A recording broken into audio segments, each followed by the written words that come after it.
చుక్క నీరు పోనివ్వం. ఉగ్రవాదానికి ఊపమిస్తున్న పాకిస్తాన్కు భారత్ నుంచి ఒక్క చుక్క నీరు కూడా వెళ్లకుండా చూసే పూచీ మాది. ఆ దిశగా తీసుకోవాల్సిన చర్యలను కసరత్తు చేస్తున్నాం. హోంమంత్రి అమిత్ షా నేతృత్వంలో భేటీ అనంతరం కేంద్ర జలశక్తి మంత్రి సిఆర్ఎస్ పాటిల్ వెల్లడి. జమ్మూ కాశ్మీర్లో నివసించే స్థానికేతరులు, రైల్వే ఆస్తులు, కాశ్మీరీ పండిట్ల లక్ష్యంగా దాడులకు ఉగ్ర ప్రణాళికలు. భద్రతా దళాలు అప్రమత్తం. సిబ్బంది సెలవులు రద్దు. వెంటనే విధుల్లో చేరాలని ఆదేశాలు. శ్రీనగర్కు ఆర్మీ చీఫ్.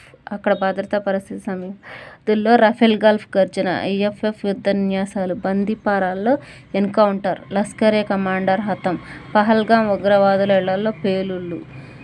భద్రతా దళాల లక్షలుగా పేలుడు పదార్థాలు. అవును, ఉగ్రవాదాన్ని పెంచి పోషించాం. అమెరికా, బ్రిటన్ కోసమే ఈ చెత్త పనులు.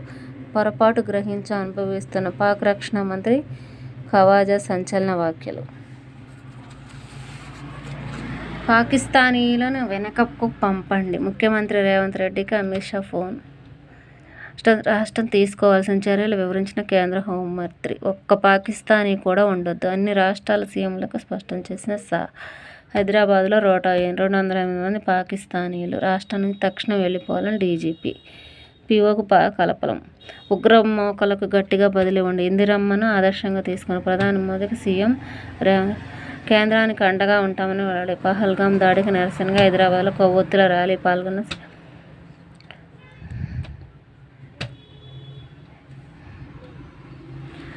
కేంద్ర హోంమంత్రి అమిత్ షా శుక్రవారం సీఎం రేవంత్ రెడ్డికి ఫోన్ చేసి దేశ భద్రత కేంద్రాల రాష్ట్రాల మధ్య పాలనాపరమైన సంబంధాల్లో భాగంగా రేవంత్ పహల్గాం ఉగ్రవాది నేపథ్యంలో కేంద్ర ప్రభుత్వం పాకిస్తాన్పై అనేక ఆంక్షలు విధించింది.